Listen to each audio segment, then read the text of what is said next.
আসসালামু আলাইকুম। আমি হচ্ছে ব্রয়লার মুরগির রোস্ট রান্না করব। তার জন্য আমি আদা, রসুন আর একটু লবণ দিয়ে মেরিনেট করে ১০ মিনিট রেখে দিয়েছিলাম। দেন হচ্ছে আমি তেলে ভাজা করে নিচ্ছি। ভাজাটা একটু কড়া করে ভাজা করতে হবে যেন ব্রয়লার মুরগির যে গন্ধটা সেটা যেন না থাকে। আর সাথে আমি পেঁয়াজ, কাঁচামরিচ এগুলা রেডি করে নিচ্ছি। কাঁচামরিচটা আর দেন হচ্ছে রাঁধুনি মশলাটা সাথে, কারণ এটাকে আমি রোস্ট করব তো তার জন্য আমার এগুলোই লাগতেছে। আর দেন হচ্ছে আমি তেজপাতা, এলাচি, দারুচিনি এগুলো নিয়ে নিলাম। তো আমি এখন কড়াইতে তেল ঢেলে নেব। দেন হচ্ছে মশলাগুলো ঢেলে নেব, এলাচি, তেজপাতা।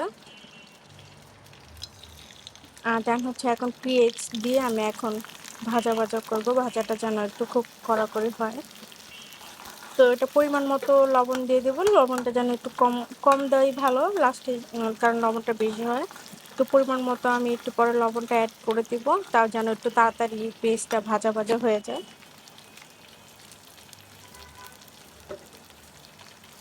তো অলমোস্ট আমার মোটামুটি ভাজা হয়ে যাচ্ছে। আমি একটু ভাজা করে নিলাম।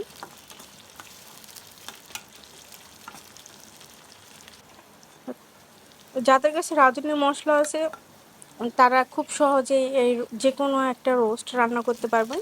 দেন হচ্ছে আমি সেই ভাজা মুরগি আর সাথে যে তেলগুলো ছিল ভাজা মুরগির সাথে, সেই তেলগুলো একসাথে ঢেলে নিলাম। আর মুরগি ভাজাটার কারণ হচ্ছে ব্রয়লার মুরগি, ফার্মের মুরগির যে একটা গন্ধ থাকে সেই গন্ধটার জন্য আমি তেলে আদা রসুন আর লবণ মাংসতে আদা রসুন আর লবণ মেরিনেট করে রেখেছিলাম ১০ মিনিট। দেন হচ্ছে আমি মিডিয়াম থেকে চুলার আঁচটা কমিয়ে আমি একটু কড়া করে ভেজে নিলাম যেন মাংসের যে একটা গন্ধ সেটা যেন না থাকে। তো এখন পরিমাণ মতো আমি পানি দিয়ে দিলাম।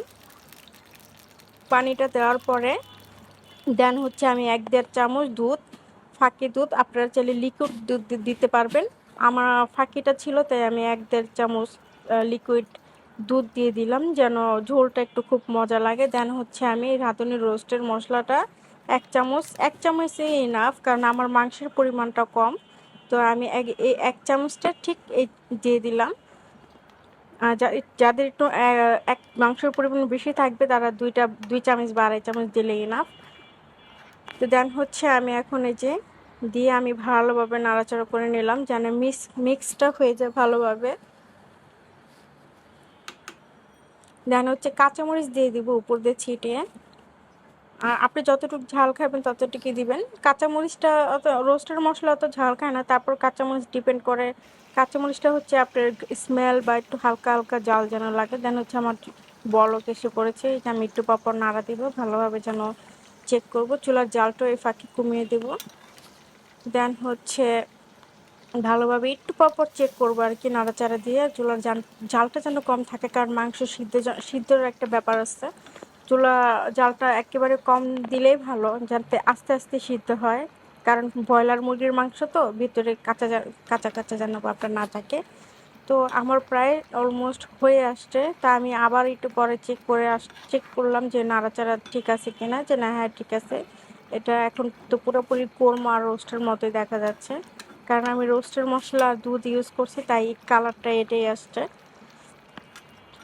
আপনারা চাইলে চুকা দইও দিতে পারেন ১ চামচ, বা চুকা দই না থাকলে লেবুর রস দিতে পারেন। আমি এগুলো দিই নাই কারণ আমার কাছে ছিল না তাই আমি দিই নাই। থাকলে আমি বা লেবু দিতাম, লেবু রস দিতাম, না হলে চুকা দই দিতাম। দিলে টেস্টটা একটু আরও ভালো হতো।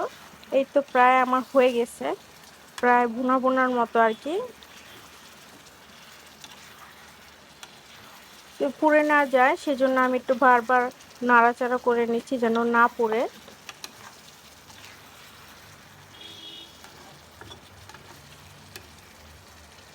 এই তো নাও আমার এখন ব্রয়লার মুরগির রোস্ট রেডি, প্রায় শেষ পর্যায়ে এসে পড়েছে।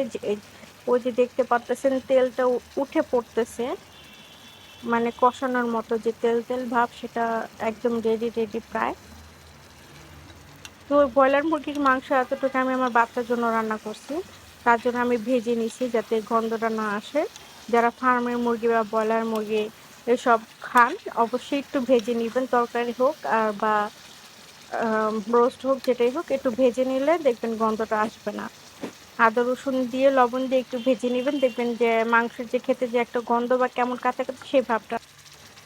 এখন তো পুরোপুরি মুরগির কোরমা রোস্টের মতোই লাগতেছে। খেতে কিন্তু খুব মজা হয়েছে। আপনারাও ট্রাই করতে পারেন। দেশি মুরগি না থাকলে ব্রয়লার মুরগি বা ফার্মে মুরগি দিয়ে।